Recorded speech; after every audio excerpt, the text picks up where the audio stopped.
And you didn't give in early and listen to when people criticize or want you to fall into the status quo. Nah, that ain't my speed. A whole host of people come you would not believe. Man, I want to do a bit of foolishness, man. Sing some R&B and sing some soul. I want to get nice at the place. It was like, nah, they ain't got this. There's a need for this. Like, I can't even believe that we had actually built what we had built between that period of time. 20 people the first night. By the time we left, we was putting capacity crowds in McBride's. We was winging hard. So you wasn't scared to ask for help? All the feedback that you get is beneficial to what you can be doing on that journey. But unless you start that journey and you asking them questions, you ain't gonna get them answers. The thing is, when you don't have an idea, you don't have a clue, and you want to have an idea, you won't have a clue, you gotta keep at it. And once you have an idea, you go after, just get any market, just get any zone, man. Be intentional with it. So then looking back at all the people who I would have gone to talk to and ask questions and the late nights of sitting down, and those would have been the things that would really help to keep it together and find our tribe more or less. I think part of my purpose is also to give back a lot of what I've been given, a lot of the things that have helped to make me who I am and what I am today and the artist that I am today, especially in this environment. I get the money and it's right on cue. Keep the duffel bag up inside my coupe. Hold a couple racks, tell them I love you. You wanna be a boss, do it like I do. Yeah. Get that money, I'ma flex. I get that money, I'ma flex. I get that money, I'ma flex. You now rockin' with the best. Welcome back to another amazing episode of Gems from Friends Season 4. Get ready to dive into the exciting world of entrepreneurs, creatives, and professionals. Our guests will be sharing some incredible stories about their journey and all the cool things they have learned while building their personal brand. If you feel like listening on the go, then you can catch us on Apple Podcasts or Spotify. If you're more into the visuals, check us out on YouTube for the full experience. And do not forget to subscribe so that you never miss out on the latest episode. Now, let's get into it.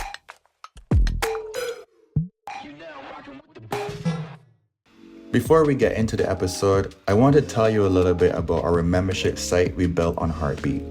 If you are a freelancer, a business, or a brand, or you're thinking about starting, then this community is for you. Sign up by going to your browser and type gemcity.app, GEMCITY.app. Sign up with your email and you will receive a magic link. You will also be prompted to download the mobile app. Once you get inside, you'll be able to connect with other entrepreneurs, personal brands, and creatives. You will also find courses and resources that can help you on your entrepreneurship journey. More and more content will be added each month. Come for the content and stay for the community. See you on the inside. Your audio coming in? Test 1 2. Test 1 2. Test 1 2. Test 1 3. Not test 2. What about you? Ladies and gentlemen, the person in front of me is Buggy Nhakente. Welcome. Yes, sir. I just want to make sure I get Nhakente right. Where that came from?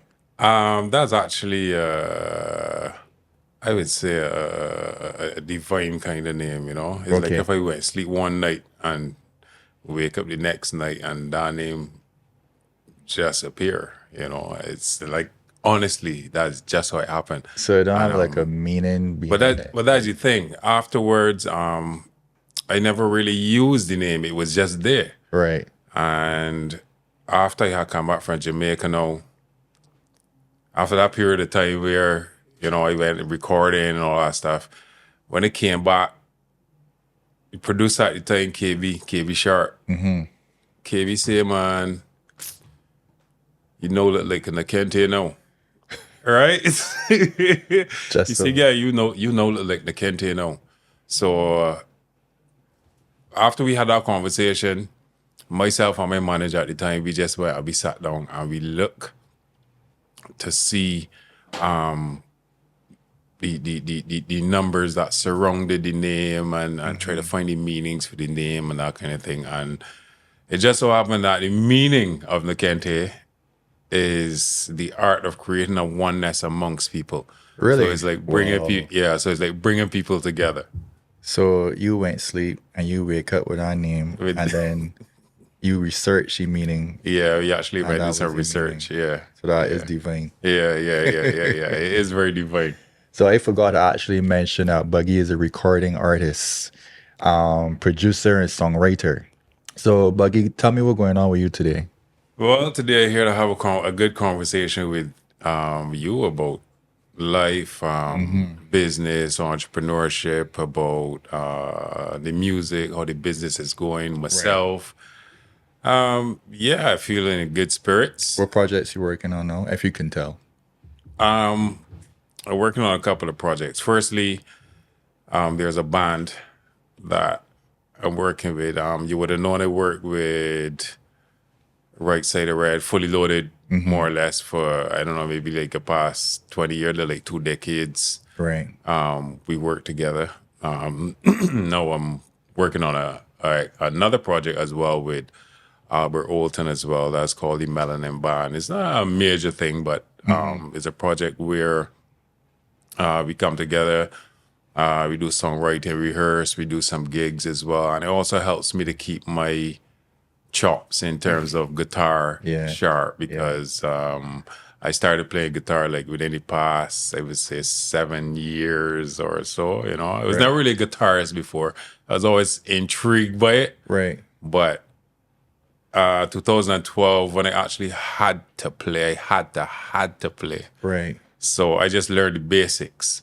But in learning the basics, then I really kind of fall in love with the instrument itself. So It looked like if you'd have playing for way longer though.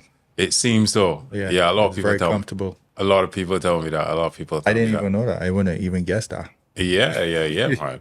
I'm also working on an AI project right now at this point in time. I would say honor. I didn't even know if it's a privilege. It may be a privilege or honor to have to actually remake one of Bob Marley's songs, and that should be coming out around February next year. Right. Yeah, that's one project Around I'm working the on. So Bob Marley birthday. yes, around that particular time, we done work on that particular video. I'm also working on a project which is going to be coming up next year, which is going to be in the UK. That's a UK tour, which I'm going to be working on with a band called Them Boys.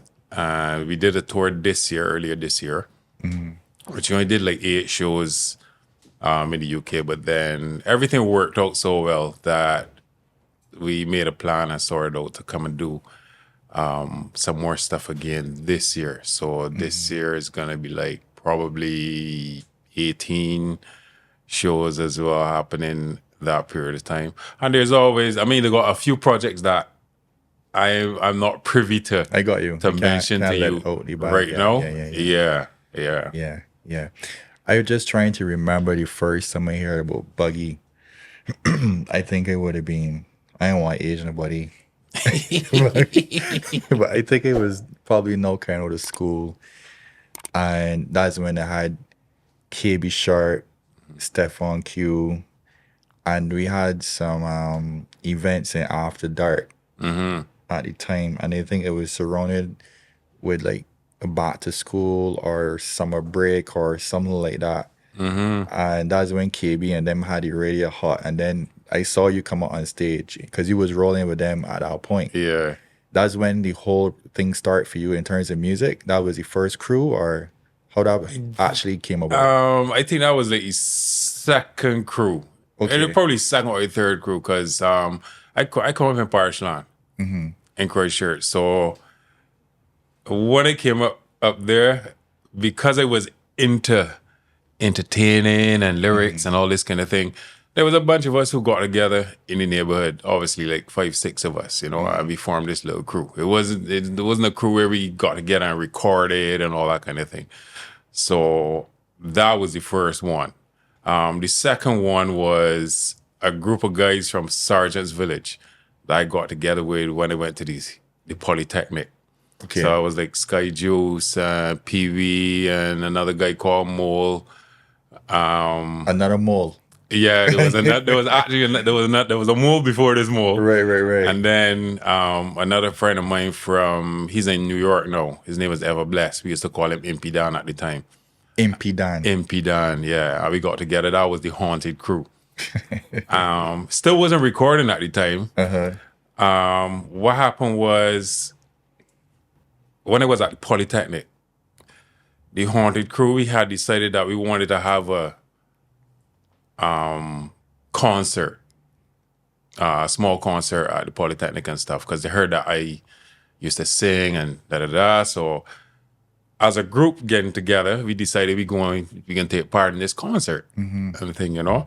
Having to come from Christchurch to come to meet the guys, because all the guys was from the sergeants of Bridgetown and stuff. So I had coming to meet all them guys. I had to ride my bicycle all the way to come to sergeants and stuff, you know. But as I say, we didn't get together to like record and stuff. But one of the things that Sky did, Sky got in contact with a young lady from Foundation School. And she was who was in contact with KB, because KB went to Foundation School. Right. And we was trying to get a concert at Foundation School as well. And we did the concert. She said she could introduce us to KB. He got a studio and stuff, so we got introduced to KB. When we got introduced to KB, KB kind of worked with all of us, but then KB called me after we had worked together. And KB said, man, you got something, you know. You got something about what you do, and I would like to work with you some more. So after that crew, after Haunted Crew and Vibe and stuff, that's how I got to be part of G Sharp Crew. And the funny thing is, G Sharp, right? Yeah, that's how I got to be part of G Sharp. And the funny thing is, I was the only chanter, or what Barbadians would call a chanter. Yeah. In G Sharp, because you had KB, hip hop. It was rappers. Producer rappers, Shane Bonnie. Yeah, she was a female rapper. Correct. So you had all Stevon. Everybody was a rapper. Yeah. And then there was this little man that. But it was a good balance, though. I thought so too. The group, what it was too, you know, and make it diverse, because you had the man rapping, then you had a female rapper, then you had a male chanter. Yeah. Correct. Perfect. Man. And it actually taught me a lot of things too, in terms of recording and how to record and what beats you could record on and that kind of thing. Because being with hip hop artists at the time, the majority of beats that coming out of the studio was hip hop beats. Yeah. There are no reggae and dancehall beats. So I had to get on them. So I was the little man at the time that was like, really chopping. You know what I mean? Yeah. I think it also made you sound more mainstream too. Yeah. It did. Getting on them international sounded beats at the time. Correct. I think I can tell you, man, back then, I feel like KB had like the cleanest studio in terms of song. I never went in, but he had like, because I think they had an album or two. Ball to Be Fall. KB did the album called Ball to Be Fall. Yeah. That's a classic. Yeah. And I'm back in that time, and like the equipment, like today, how you could just go in the room and get two things and make it sound, you know, good. He obviously had to know what he was doing. Yeah, and the thing is, at the time with recording with KB, like I had a clue. Yeah. About what was happening. The first time I put headphones on my ears and I speak into a microphone, and I heard my voice coming back at me like that, because my voice was so loud, right? Yeah. I heard it came back at me. It kind of scared me. You feel intimidated? Yeah, I kind of get intimidated a bit, you know. But working with KB, man, KB just had a thing at the time, and he wasn't using, like most people, I guess they would have been using like what you would call analog, the big boards, and Yeah. KB now was doing more digital stuff. Right. So KB was using a program from what I remember called Orchestrator Plus. Okay. And that was at a time when I don't even recall many of the studios in Barbados using I actually never heard about that. computers. No. For real. Yeah. So Men are probably still using dot tapes, Tascam dot tapes. correct. I remember seeing the Tascam 4-track machine, them little things that we had. One of the things we used to actually do too is because there weren't actually CDs and stuff yet, and there wasn't anybody in Barbados at the time who was still printing vinyl because World Music, I think World had gone to the commission. Yeah. So CDs were coming into play, but they weren't actually like fully active yet. Right. So we had to do to get the first song we did, well, that I actually recorded, to get that on the radio, we had a splice of tape. You was around for that time? Yeah, bro. Yeah, I mean, I'm still young, but we was out long, but we was out on the streets long. But isn't it crazy how we experienced life before CDs? And now it's almost like we forget about CDs. Right? Yeah. And is everything now is like streaming. Correct. Everything. You know, I had to actually carry a small research. Did some small research in terms of when there weren't going to be CDs anymore. People playing CDs in the car. So how you can sell the music now? We're on these streaming platforms and stuff. So like, how people who don't stream music is actually listening to it in the car, because we were still trying to get music to people to get them to listen to it, you know. But everybody was already onto streaming platforms. On the streaming. You know? If you think about it though, like no one is having anything tangible anymore. No. So if you can't get online, you don't have access to anything. Think about that. Yep. And like you could go on a shelf and pull an album or pull a CD or a cassette tape. You actually have the music in your hand. You could put it in a device. No, everything is up in a cloud.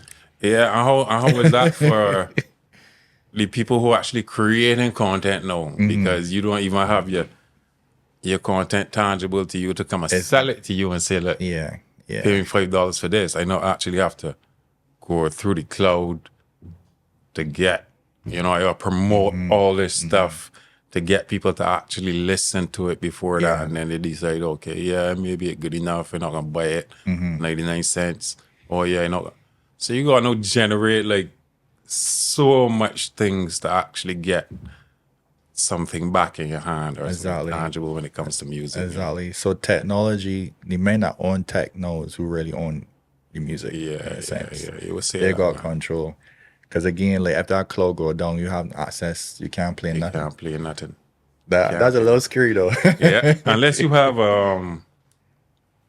what you call them, flash drives and hard drives, or you actually, some people still, because that's what a lot of people still use now, flash sticks. And I do not have nothing saved. I ain't got no music saved nowhere. Wow.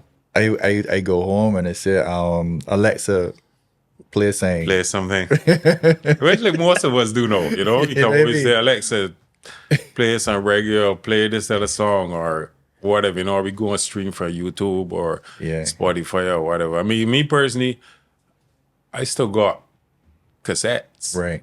And CDs and vinyl and stuff. You know, I actually went investing in buying a cassette player the other day because I actually want to transfer a lot of them.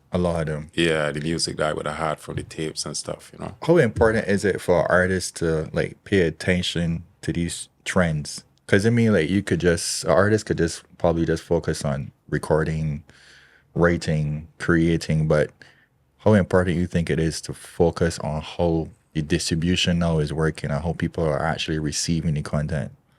Well, I would say I think it depends on the kind of artist that you are, that you want to be, you know. There's some artists who are interested in, you know, making it big, going commercial, going mainstream, all of that. Then there's some artists who are just interested in making good music for people and, you know, getting it to people as long as they have what they have there.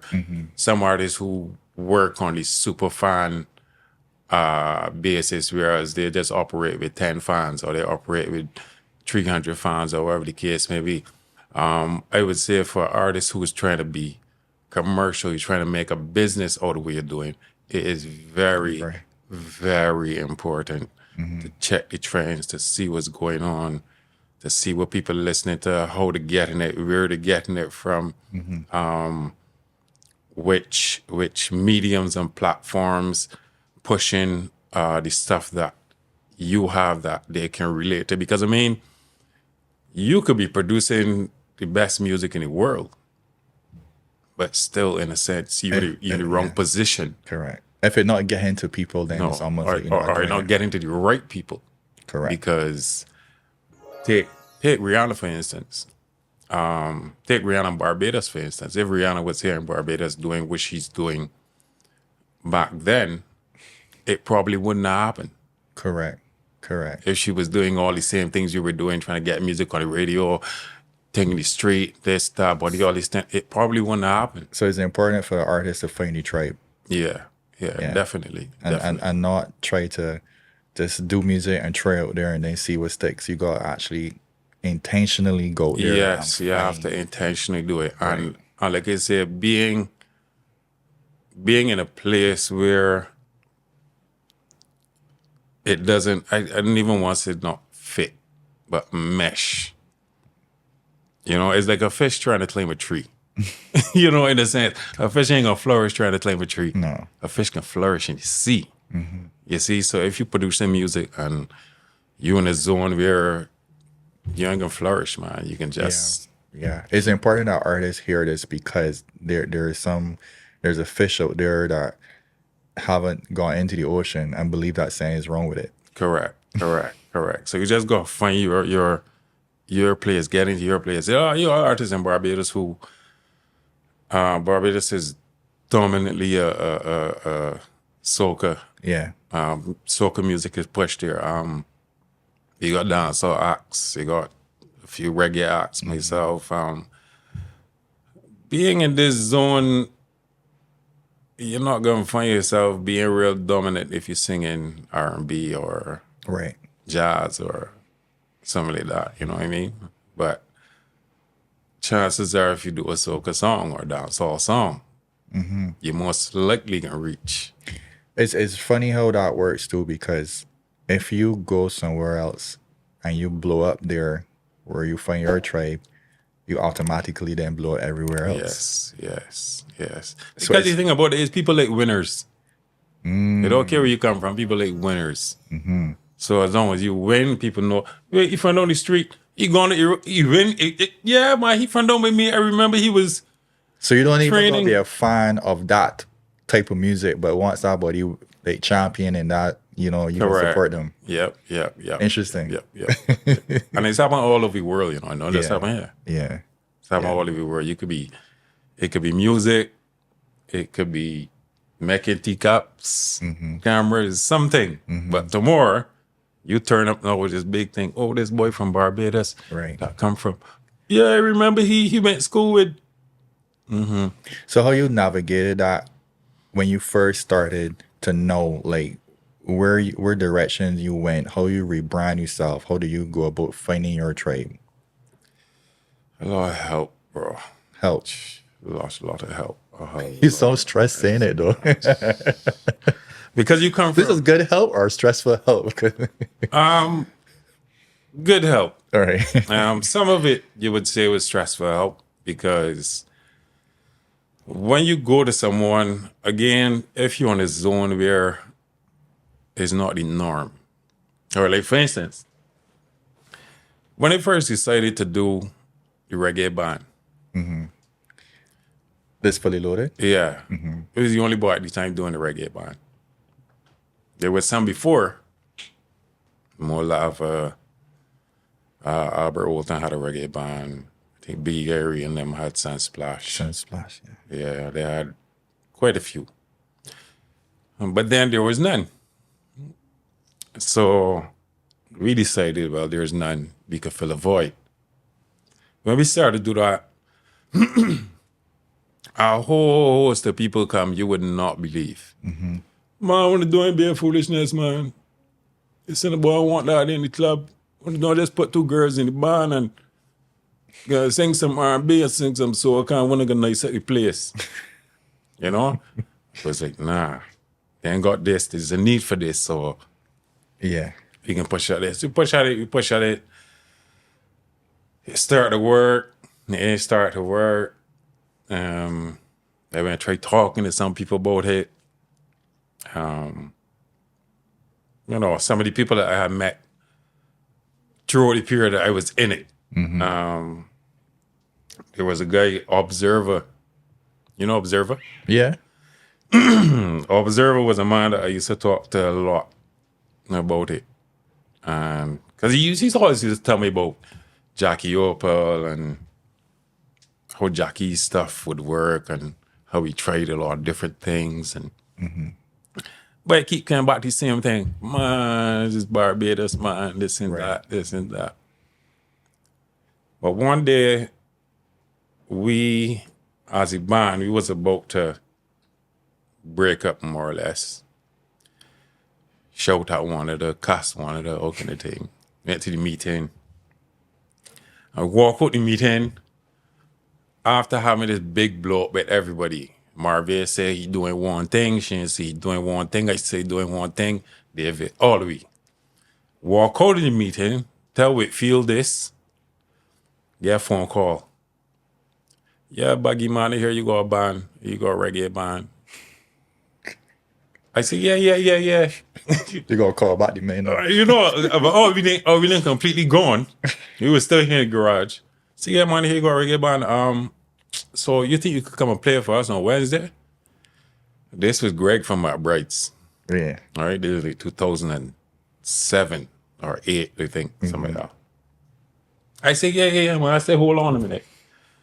And I give the phone to Whitfield at the time. Now, there's a broken band, you know. But I ain't tell the man, no. Whitfield take the phone. Yeah, man. Yeah. Wednesday, we come in, we can play. But on the phone.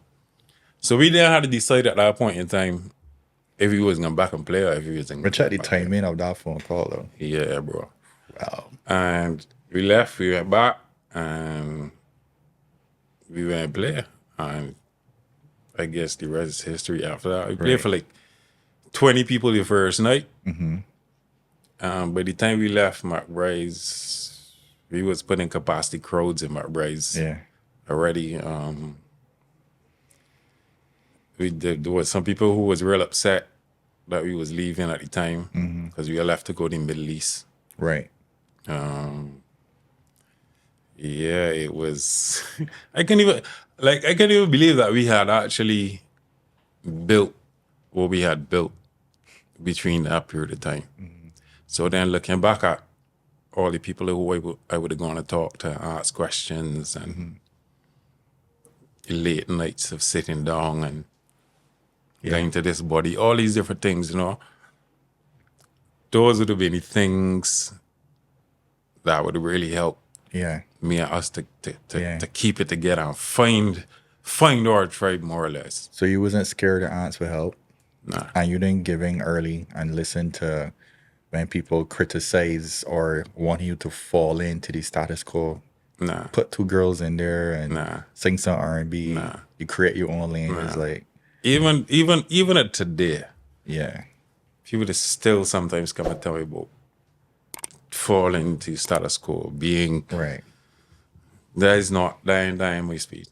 But if everybody had to do that, then what would we have? Exactly. There won't be that amount of diversity. Everything would just sound monotone. And one way. You want to have all these different people. It might do everybody sound like Lil Rick. Or everybody sing like TC. Yeah. Or Ram or... Yeah. You know what I mean? It needs to be different, man. Yeah. So it's good that you create your own lane, you know how to find your tribe. How you actually got the opportunities to leave Barbados and, like, for instance, go to the Middle East and different places that you've been to?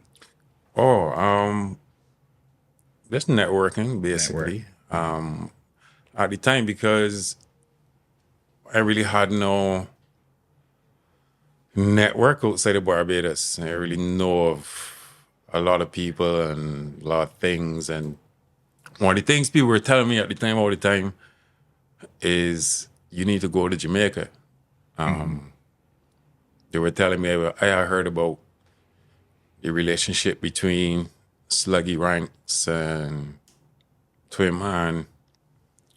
There was a relationship between Everton Blender and Shakey Ranks, Peter Ram and Dirtsman, and a few other artists that developed some relationships and stuff too. So guys were telling me too, man, you need to go because there are these things, there are these small networks that have been created, and you need to find your way there if you want to be part of this whole thing. So that is kind of basically what I did. Right. Right. I just try to directly reach out to some people. Some people, you get an answer, you get an answer from some. One of the big things that happened was at the time I was doing the album Nhakente, and I met, I don't remember his surname, Jerry. Jerry actually got me to work with an artist called Sophia Square as well. But Sil Gordon, he worked with Buju Banton. He was instrumental in working on Till Shiloh at the time as well. And I got to meet Sil from working with KB Sharp as well. Because this is after all the Baton crew, UK tours and all that kind of thing. I got to meet Sil, and myself and my manager, he spoke to Sil. He directed us in some direction, just told us to speak to some other people. We would speak to people, ask questions. It was just basically asking questions all the time, reaching out, getting tell this one work, this ain't gonna work. Who's this artist? Buggy, I don't know nothing about him. He got songs. Yeah, we may be able to record it. You send a demo. It can cost you this much money to record this. So it was like a lot of that. Right. A lot of that. So you had to be involved in a lot of the business side yourself too? Yeah. And the thing is, not knowing about it, because it come up in music, just knowing music all the time. Just knowing your lyrics and come get to you, and you can come give me for show, and it can kind of work like how we normally would work with any 9 to 5. I come play you. But I had no idea that it was all these other things attached to it. So some nice people would say things to me when, like, the first time I hear about publishing, I was like, what? They know nothing about no publishing. Master rights and this other right, and I had no idea. Right. Not a clue. But the thing is, when you don't have an idea, you don't have a clue, and you want to have an idea, you won't have a clue, you gotta keep at it. So you can't like, listen to some today and then listen to none tomorrow and next week. And you go piece every day, piece here today, piece there today. Be more, as you say earlier, be intentional with it. Know what you want to do. Have an idea, at least have an idea. And once you have an idea, you go after, just get any market, just get any zone, man. Yeah. What advice you would give an artist that is a little bit more introverted and not really the network type? So artists like myself. Yeah, you gotta be part of it. So you gotta get uncomfortable got to be uncomfortable. You gotta put yourself in them uncomfortable positions. If you're not a good communicator, them is skills you gotta learn. Ain't nothing that can come. You're gonna wake up the next day, you can just got it. You gotta go out there and do it. You gotta learn to connect with people, communicate with people, take the no's and the yes. Everything is not going to be positive. Right. All right? All the feedback that you get in ain't always going to be something that you want to hear. But the thing is, all the feedback that you get is beneficial to what you can be doing on that journey. Because unless you start that journey and you asking them questions, you ain't gonna get them answers. Right. What is the one of the biggest misconceptions of Buggy? That, because this is the first time I know that you're introverted. Oh, yeah. I think one of the biggest misconceptions about me is that I real serious. Right. That I'm this kind of person, that I don't talk. And I goofy, I like to laugh. I like a lot of foolishness. When I say foolishness, meaning Like funny kicks. things. Yeah, I like a lot of kicks. kicks. I like my bicycle. I like He's a rider. cycling. I like riding. I like sports a lot. I think I honestly, I mean, I got a lot of things, but I think the biggest misconception is that I just a serious person all the time. And Right. So people would think that you're not approachable. yeah, some people might think that I'm not approachable, but you're a goofy man. So I when like you a lot of talk, I like a lot of jokes. I like, yeah. so when you're not recording or writing, you're writing, spending time with family. You got family. When they're not recording or not in the music or spending time with family, riding my bicycle, spending time with the dogs. Sometimes my wife says play backgammon all the time. I can hang out with some of the guys on the street as well. I like to hang out and lime and talk to people as well. That's the time you pick up a lot of information too. Right. And not just information which is beneficial to you on music, but general knowledge. General knowledge, right? Because I like hearing about the politics and every other thing too. What's going on in the society and this body that said this thing and prime minister and do this and all the I like to hear these things too and gather these information. But I also like to hear things about simple things like spectacles, like glasses and why you wear particular glasses and short-sighted people and nearsighted and some people deaf and little things like that there, So yeah. General, just everything in general. I got you. Man. So where do you pull your inspiration from? Your inspiration for writing songs would come from the same like issues and politics and that kind of thing? Or- Yeah, definitely. I pull inspiration from anywhere, really. Anywhere, really. I pull inspiration a lot though from, as I tell you, as a goofy person. So I pull inspiration sometimes from a lot of goofy things. Really? You wouldn't tell from the music though. Yeah, you wouldn't tell from the music because my granny said something to me a long time ago. People that say a lot of serious things, but they're making jokes. That's very true. They Yeah. say people is try to make sport out here, but they tell you a joke and that kind of things, So I kind of come up hearing that and understanding that and knowing that and having them kind of things. So a lot of times I come through the house saying a goofy thing, but it might be something serious. But the way I relate to my family about it, it come off as something goofy. But when you sit down and you talk about it, they may come and tell me afterwards, what you was saying that was real serious, I say, yeah, man, it's real serious with you, It's just that you weren't supposed to take it as stressful and as pressure on you like that. I feel that is also like a coping mechanism for communicating hard things. Comedy, jokes, I feel like even in our culture in Barbados, I feel like we might want to tell somebody something, right? We serious about it, but we uncomfortable about having that a man-to-man conversation. Yeah. So we can then pass it off as a joke. You know what I mean? To soften it a little bit. Yes. So I feel like I feel like it's almost like a coping mechanism or like a buffer just to make it a little easy to digest and for it to come out too.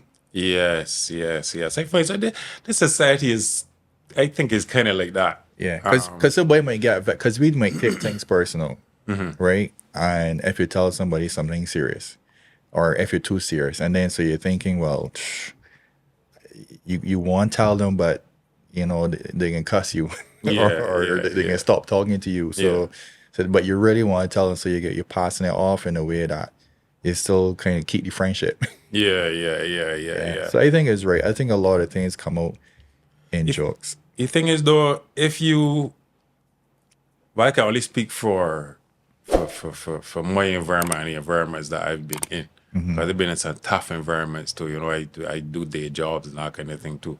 And yes, there is that. However, if a person seriously got said to tell you still, even if they find a joke about it, you know, they can still come and tell you seriously as a person, Right. and as I don't even just want to say a colleague. The person they meet, the person who I'm in the zone with. I don't think that you should have that on your ears, you know. That don't really, or this thing don't really suit you, you know. I mean, if you want to wear it, you can wear it, but as your brethren, I don't think you should. Right. I'm not really into that. But some people, it would be really hard for people to even get out. Yeah. Believe it or not. Well, you know, it's interesting though. Now that we mentioned that, men don't really talk. So you might find a woman might say that, or women might say that to one another. Don't get me wrong. There are men who will say it, but I find it's not a general thing. It's not For as sure. it's not as often. So when men go through things, two men don't usually sit down and tell another man, well, you know, I got a problem with my luggage. I need to go to the doctor and get checked. Men don't really talk about that. A woman may talk to another woman and say, oh, you got a lump here. And she say, oh, you need to go and get that checked. Well, you don't go see Dr. So-and-so. Yeah. Well, okay, yeah. And they figure out and they try There's to a work through it. community there now. Yeah. Yeah. A man will go, two men go through that, and then next thing you know, he's sick and he break down. He said, what happened? Well, I don't know. I know something was happening with you ever since, but he never tell me nothing. What do you think is that, though? I know it could be a bit of shame. Shame. Me as a man, I could tell you, it's not everything I want to tell another man about me. You know? And I guess when it comes to, when they say private things, meaning anything sexual or anything that concerning your private parts, men don't want to talk about it to another man unless it's something that they're proud of. So, for instance, had a good sexual experience. Now it's like, yeah, man, I think that, yeah, but we should have seen me, boy. yeah. That sounds like an But then- ego thing. Yeah, ego, you know? But then if it's something else, now you can't get to work properly now, he not going to tell your friend, well, something happening. You know, he might just assume, well, yeah, everything is okay. Man, take this that extra, man, this extra I got for you. It's working already. It's going to work a little better. But to actually saying, oh, Lord, I got a hemorrhoid or got something, man don't really talk about. That's very true. That's true. And especially this culture as well. Yeah. Men don't want to appear soft or, as you said, shame. Or shame over certain So things. they would talk about when things going well or when saying, as you said, saying went well in the Yes. in Or the unless, of bedroom. course, it comes to a situation where you can't hide it. Yeah, I go to the hospital now and everybody know about it now and then it's things. kind of late. So Yeah. you could have talked about it before. Yeah. If you'd talked about it before, maybe it would have been something to. Yeah. I actually think about that a lot because I do envy the community that women have. Meaning, like, if you think about a breakup, right?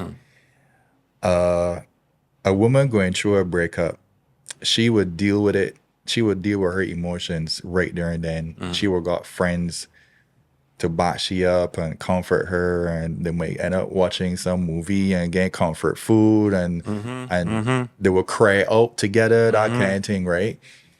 Men, no, on the other hand, a man breakup, he gonna celebrate, no, like, he going with the men and drink alcohol and do all these other things, right? Got more fish in the sea. Furthermore than that, the men might tease you about it or whatever. And that's when men don't talk because the men don't want holy heat. Yeah. So then the women are getting to let the emotion out, but the men now go bottle it in and go out with the men and just mask it up. Yeah. Because that's what these things are doing when you're going out. Because that's what I guess men is cope with going to the bar. I don't know. Like I feel like that's what's be happening. Like let me go drink saying. Yeah. You go drink saying. You know what I mean? But then the situation ain't really getting deal with. Right. You know, you get what I mean? It's still there tomorrow. It's still there tomorrow. You could drink, you could go and do whatever you do, but you still covering up the situation and the emotions, and you're not letting yourself feel it. Whereas the woman know, then cry out and move on. Yeah. And that's where you get some men know will want to tally back, or because men would celebrate in the beginning, but then get sad in the end. Yes. Women get sad first and then move on and go on. Yep. It's happened. It's true. Yeah, man. One of the other things I want to ask you was regarding the influence in Barbados at the time when you were coming up. I don't know if they had like a lot of reggae singers when you first came in Barbados. Who was your influence, and who was like your mentor or around that time? Well, I had quite a few at the time that I was coming up, right? As a little man, that had a lot. From what I remember, I don't remember a lot of names, but I remember the prominent names, which was like Kid Sight. Remember Kid Sight? Rick. Peter Ram was dominant. Soldier, John Wayne. You were here with that man all the time. Shakey Ranks. Shakey, I never really knew Shakey as a competition like Reverend Evolution and them kind of things. But I know Shakey as music man, on Vibes International, sing songs, and he's more into a certain lane, you know? Yeah, man, for St. Philip, Papa Dutch and Fat Man, and I had so many different people. In terms of mentors, for that time, I would say it would have had to be mainly Twin Man and Daddy Plume. Right. That was mentoring me at the time. Yeah, because them is I come up with Dylan Chow. That's the original Connection. Right. Your Connection song, that's the original Connection song there. That's where you find DJ Indian. Yeah. Used to play with Connection. I hope he know all the one that are from being so young, you know. So it's history, boy. Yeah. So Daddy Plume now and Twin Man. Them is the man really that me and MP Dan and the other youngsters would really hang out around. When Dylan come and take me up and decide that he want to push a reggae contingent, Twin Man and Plume and them man was the elder man. So we listen to them, man. It's easy. You don't do it this way. You do it that way. You're going to get some sponsorship. It's easy. You just take sponsorship and you do this and then promote that. It's easy. You don't have to write this song. It's easy. You don't have to worry about all of that. It's easy. Just do this. That's all a good song. You know what I mean? That's easy. That a lot of times, so Twin and Plume would try to get us to do things instead of they're being scared about it. Don't worry about that. Don't worry about that. You can get it done. You can get it done. Stop being that way. Come, let me do it. So them is really, I would say them is the man really. I mean, I used to go to, I can't remember when I first meet Lil Rick. That's the honest truth. I meet Lil Rick when I first was about 14 or 15, something like that, at a street jam in St. Martin, somewhere around there. And he was only chanting at that time. He was just he was chanting, but he was no on to he had no on to DJing, you know, starting DJing and stuff. Yeah. Right. And that's when they had the paint house. So he would have been Chihuahua the businessman at that time. Did they have the paint house? I don't think they had the paint house. They had the paint house, yeah. I can't remember exactly. But I remember Chihuahua is the man that same night. That way I always respected him so much. After then, you know. He was the man that night that said, "My giddy little money, Mike, giddy little money, Mike. Little man there waiting all the time, guys. The little man there standing in the corner waiting to get my Mike." And Papa Dutch and all them boys there and Rick's an little money, mate, man. So from then on, he used to carry me to Lil Rick place now. Tell me, yeah, man, they can carry you to Rick and Rick thing with it. And I didn't remember like doing like a couple dub plates and Right. and thing for Rick to get for the session and you know. So he was one of the men that I really figured how he could have helped. He could have helped Right. out the artists a lot, you know. So I would have been on to a lot on to what What Rick was doing. Rick would have been checking to, you know. But I had quite a few. I had sit down with Shakey. I already told before Shakey had passed. Shakey is the guy who would have taken me to Depot. Right. I do a cassette tape and shit like, oh Lord, Marshy boy. I had taken this cassette tape to Shakey. And Shakey listened to it. Shakey was like, yeah, man, it sound real good, man. He's like, I can character a man. And the man that he character was Deepu. And Deepu, when they went to Deepu now, I don't think Deepu still to give me the blade that time though. I still think Deepu didn't give me the blade that time because he was like, he was working with Gentle and Apache at that time. I don't know if you know Gentle and Apache. I know Apache. Yeah, so Apache had another artist with him that used to sing their Gentle. Okay. So that's before they do like Beard Roots and all them things. So again, I was still just the little man, the crew, you know. Some people know me, but a lot of people don't know me, and Right. it was just about getting some help, just getting people to know you and know who you was and what you got to offer and all them things, man. Yeah. But to me, your path was very different, and I think the D sharp days would have kind of put a lot into that. Yeah, it did. You know, It did. The fact that you get to ride the kind of beats that you were raiding, Correct. and the collaborations and the appearances that they were making. I can't really remember, but I feel like if they were like out at different places and KB and then was doing their own like launches and like yes, KB was doing the on shows. Yeah. Because he was kids at the time, basically. that's crazy. So he was performing for the other kids. He was putting together stuff for the kids in school. I remember one time I went to Sandy Bank and get boo hard too. You know? Whoa. I went to Queens College. Queens College used to have a concert as well. And that was like the big concert at the time. You had to perform at Queens College. Right. Going to Queens College concert, get boo. At the rough in them times, yeah. It was you get a boo as a group, or it was just you? I think from what I remember, I get boo as a person in Sandy Bank, which was like out there in Worthing. I know Sandy Bank. Yeah. Then we'd get boo a time. I think it was a shelter. That was the most cruel boo I ever get in my entire life, bro. The most cruel boo I ever get in my entire life. I mean, That's a cruel boo. yeah, it was vicious. It was myself, Shane Free, So personal. KB Sharp, Stephon Q, 4 of us. We was on stage.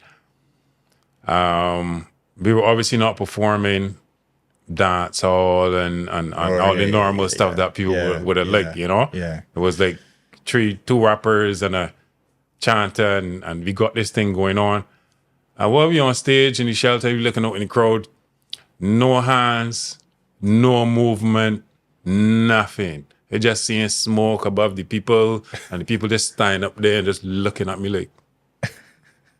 And then out of nowhere, you just hear this, boo, boo, boo, boo, boo. And everyone like at the side of the stage, you know, it's gets boo, boo. And look at this man, I was so upset. He had me feel like I want to fight with him, Jared. I was like, dude, why are you booing this? This is not How you just recover from? How you like just recover from that? I mean, like in terms of like your pride and you know, like how you just feel. Jeez. You don't want to hang it up, friend, or you just felt like, man, this ain't just your people. I don't want to hang up him. I want to hang up he. Because we was thinking we was good. We really got sent an offer. And then it was like, man, you just pushing on the youth, man. You just putting on the youth. We supposed to be young people trying to elevate yourself, and you just being discouraging, Right. upset and thing. Cause they want hear like the usual things that they're playing at the time. Yeah, I don't remember what was the usual thing at the time, but men won't hear that. They ain't got time for this. And that's when Spragga Benz and Street Sweeper and all in there, the hot them kind of thing. Yeah. Maybe even a little before too. Red Rat and things. You know, but yeah. All them kind of things. Yeah, man, want to hear that. So when we come off, I remember we having a discussion about it. I don't remember the exact things that were said amongst me and KB and them too. But we accepted it at the time. And we accepted that, you know, people weren't about this fusion that we got going on, this hip hop. I just feel that fusion. Y'all were beyond the time. I feel like what y'all was doing was far in the future for sure. Cause it happening now. It happening now. It happening now, bro. That's crazy, right? It happening now. But I saw it. Listen, I was working in A&B music. It was a CD store in Sheraton. That was my job when I wasn't in school, right? Like vacation job. And I remember it was either KB or it was somebody else that would bring the CDs. That's when Ball Till We Fall. Probably KB came out, and he would like replace them because they would actually sell. And it was actually inspired by that because there's a local rappers that have a CD, have an album, and is tangible, and they go on the shelf amongst the others that's international. And I listening to this CD, and everything sounds just on the same level as anything else that in that store. Yeah. And I was like, how these men getting this do? Cause at that time, I mean, it was a little bit into music, so I didn't know about Cool Edit Pro and you know, man, we were trying to do things in the bedroom, but it didn't kind of sound like that.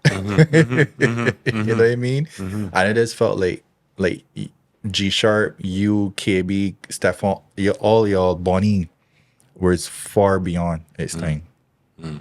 And you're right about the tribe, because I feel like if you had to just move that location, shift it a bit, shift that, man, or if you had the internet like how it is now, it would be different. Yeah. After, I mean, we have spoken about Jamaica and all these things, but like after touching them places, because after going through all this of not being accepted, and people don't want to hear this and all this kind of thing, then you get in them zones now, and you gain the respect from artists who've done it, who's actually come into your zone now, and 10,000 people come and see these artists, you know? Yeah. And then these artists tell you, boy, I love what you're doing. What, my man can't believe you get studio, you need to record this here. You got a lot of talent. Are you there saying, telling yourself like, cha boy. So again, like I say, it's just where you are. It's where you are. It's just where you are. As you say, where you are, the place, how you set up yourself and right. How you do these things, man. What do you think a Buggy 20 years ago would have needed to excel globally? At the time, somebody who had the know-how, or a team of people who had the know-how to get us from that point to the next point, because we was winging. We was winging and winging hard. You know what I mean? You're just freestyling. Yeah, we was winging hard. What we understood about the industry is that you get a hit, people just fall in love with the hit, and then everything else has come after that. Right. Once you got that, everybody just come in and there's love you, and you got to perform for more people, and That's what we thought it was. Right. But it really don't be that. All right. So I want you to tell me two things: a must do and a do not. If we go back to when Buggy was 21, if you had to talk back to yourself, give me a must do and a do not. Do not ever. Must practice every single day. I would go back and tell Buggy 20 years ago to do that. Right. Every single day, regardless of if it was singing, songwriting, playing the instrument, and being understanding the business, being part of the business. Try to get in some of that every single day. Every day. For the next 20 years. Yeah. Do not. Do not. There are plenty of things that there are enough things you shouldn't do. You know, enough things you shouldn't do. I think the main thing is don't ever be disrespectful to your craft, to yourself, or to the people, the environment that does have that respect for you, the environment that you're going out, that you're dealing with. Yeah, you always have that respect for that. Yeah. Don't disrespect it. Gotcha. What's your mission now? What's Buggy's mission right now? Like, what you think what purpose are you on right now? I think I've fulfilled part of my purpose. I don't think I've fulfilled all of it. I think part of my purpose is also to give back. A lot of what I've been given, a lot of the things that, what you want to call them, the blessings, the things that have helped to make me who I am and what I am today, and the artist that I am today, especially in this environment, you know. Is I have to give back. I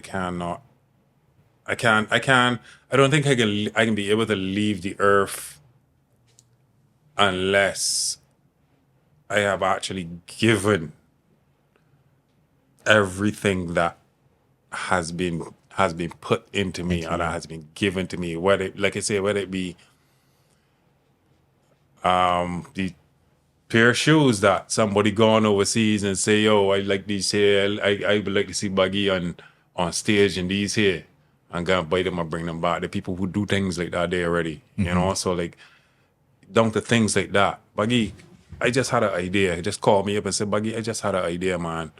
I feel you should add so and so and so and so to your lineup, or if you should put this in, you know, information, all these things that keep coming. I think that's part of my purpose, to actually ensure that the people around me, the young people and all them people get that, to get part of that. Because I think that I've come into contact and I've encountered so many different things, had so much experiences in life, and they got so much things that I could share. And not because I'm an introverted type of person that I don't get the shirt, you know what I mean? But once you're given a platform, you know, you do it. You yes, share. Yeah. for sure. At any point in time. I mean, they got some people sometimes they call, and I call them up and they say, well, yeah, I know we didn't get to talk 2 weeks ago or 3 weeks ago when you called me, but yeah, I got 3 or 4 hours now. Gotcha. I'll be on the phone for whatever, and they can ask me anything, could talk about anything, whatever the case may be. Yeah, man. That's yeah, good. man. That's good. That's good. So that's a must do. So my mission. If I didn't like lay out there in front of you and say it, my mission is to make sure that the artistry that I've gathered from being the person that I am is redistributed amongst my environment, my community, my people, and my friends, so that it actually helps them to grow themselves, and it helps the community. It helps the economy as well. You know what I mean? Yeah. I think that is important, and I think that is what wealth is about. Yeah. Wealth is not just about like money No. or currency itself. Is I think is knowledge and being built on experiences, so that the other people that are coming up now don't have to redo the same mistakes again. Correct. And then so you're giving them a kind of like a head start, or Correct. you know, you're raising the platform that they could start from up there versus starting from down here. Correct. And that's generational wealth now. Correct. That you're carrying up. Correct. So I got it. There's respect not, that. sometimes people would say before, I had it hard, you gotta get hard too. My mother cut my tail, you gotta get your tail cut too. Nah, it's not really about that. There's some experiences that you obviously have to go through on your own. Saying that is like probably saying you gotta be traumatized. Because Yes. I got traumatized, so let me pass this trauma on to you. Yeah, so I got That's exactly what you're doing. Yeah. So and that is that I wasn't privileged to have a cell phone. Mm-hmm. I want you to be privileged to have a cell phone. However, I want you to understand the responsibilities that come along with that. So you understand the dangers of, I mean, it's like, what you call it? This is ABC things, but it's not ABC things with everything. Mm-hmm. Somebody know if I step on a nail, obviously I can get jerked. Yeah. But the average person who's not seen a nail before, who has no idea, who's never interacted with a nail or a sharp object like that, they're gonna have the knowledge to deal with it or understand it. Exactly. So as people who have the knowledge, and we as people who have the understanding, and we ain't really winging it as much no more. You know, so yeah. We ain't winging it as much, meaning that we trying to be more careful and more like. No, it's that we have a better understanding of what's going on. Oh, I got right? it. You don't wing when you know. Right. You know what I mean? Yeah. If you know it, you go and you do it. But if you don't know it, that's when you'll be winging it. Yeah. There's a balance I still feel we gotta keep. We still gotta try to wing things, because that's how we create new pathways. Especially if you're in places where you don't know, if you're in uncharted territory. Yeah. Well, if everybody's in uncharted territory, if everybody is in uncharted territory, I guess we could wing it. Mm-hmm. But if we hear that you went across there already, right. From that perspective, then they're wrong. Calling you and saying, how do we navigate this, or can we navigate that this way, or? Yeah, the thing is about it is that I trying to balance it out, because what you were saying, yes, that is true. Like you want to have knowledge before you go in that particular direction, because you might get there a little faster. Yeah. At the same time, you can get overdosed to that, and then you get people that get paralyzed when they don't get information because they ain't got the skill to wing it. Right. So you gotta have that bit of faith, that balance of faith. It's like a dance that you gotta have with it. You know? Yeah, understood. So they got this thing that we do where you have to leave a gem for the next guest. And somebody left a gem for you. They didn't know who it was, so I can play. Oh shoot! Ain't that bad, buddy? You know? I know, I understand. I just say I feel blessed to have whatever gem it is. Yeah, so somebody left this for you. As I say, we leave it all divine. So we don't know who the next person can be. You don't know who the next person was. That kind of thing. So I can just bring it out here real quick. All right. Well, the first thing I would say is that when it comes to life in general, we cannot be afraid to make mistakes, right? Making mistakes is all part of the process. And once we understand it as part of the process, the main thing with making mistakes is embrace it. But more than embracing it, learning from it, right? I would not have been where I am today if I didn't make mistakes, You know, I haven't had a flawless DJ career. There have been events that I've played at that didn't go as I would have wanted it to. But guess what?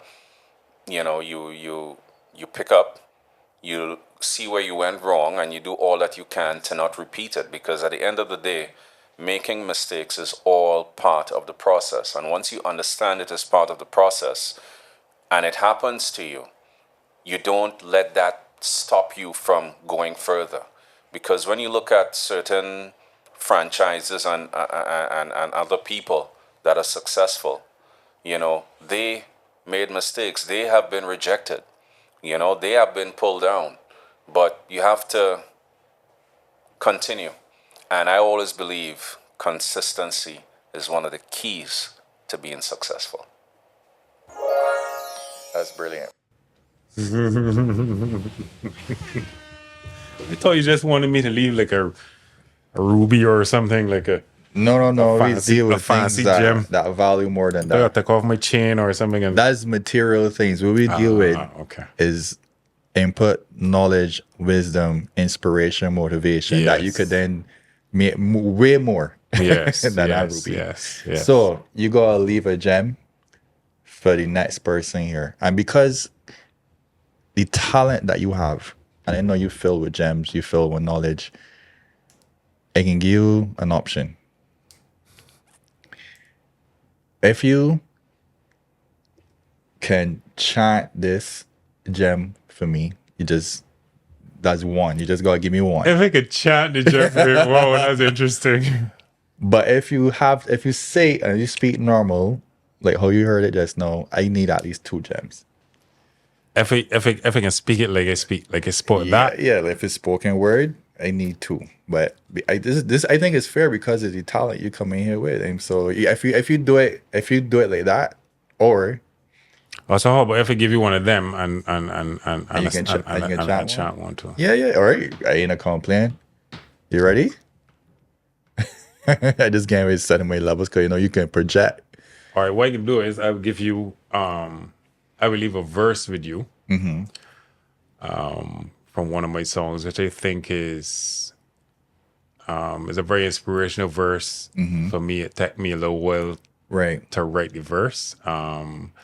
But when you listen to it, you have a very good understanding of not just myself, but if you're a person like me, you have a very good understanding of yourself as well. Understood. So what I will say, that I want that whatever you're about to let come out, I want it to be like how you came up with Nhakente. Okay. I want it to, whatever you feel in your heart at the moment, whatever you think is pressing on you to share, that's what I want to come out. All right. Well, let me first say, this is gem I can leave with you. One of the things I've learned in my life is that we tend to think that there's not enough time. There's not enough of whatever it is there is that we want to get, because we think that the pie is only this big and there's only so much that you can have, and most of the people in the world have already taken whatever part of the pie is. I want everybody to remember, each day has 24 hours.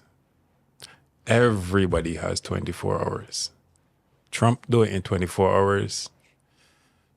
Ibrahim Traore do it in 24 hours. Albert Einstein do it in 24 hours. Everybody had 24 hours. They just had to balance the 24 hours. So don't look at another person and think to yourself that, oh, this person got so much more and all these. Nah. Everybody got 24 hours. You got to learn how to work with your 24 hours. The things that I have to do with my day is different than the things that you have to do with your day. So, balance is key. Got it. Okay. I'll take that. All right. I'll take that. And I will leave this verse with you, though. Yeah. There we go. Born in the streets, so the street life me know. Legal or illegal, that's just how it go. Nah go look no trouble, but if trouble come to you, We have we own authority cause we are on the show, even though people come for test your patience. Hey, now let them conquer you. Don't walk on the same path. Hey, cause in a life I had to cut a few friendships. I realized some other people never worth it. Cause it's not every skin teeth mean them smiling. And you don't know what in a man heart hiding. Nah. Calling your family, disguising them jealousy. Look how them try to take advantage of my melanin. But my own shoes I keep on stepping in. And keep on striving. Yes, man. Thank you. Yes. Thank you. Man. Buggy, it has been fun, man. I want you to come back again soon. We got much more to talk about, but it's that kind of time. Man, it's my honor. It's my pleasure. And I love being here, and I would love to come back again at some time. Cool. Thank you very much. Bless it. Thank you. It's a wrap. Good man. We ain't take too long now. I ain't talk too much. Nah, that was good. Perfect time. Data has shown that over 60% of you watching these videos are not subscribed yet. It would be a great support to me and the channel if you can just click that subscribe button and hit your notification bell. That way, you'll be notified whenever I drop a new episode.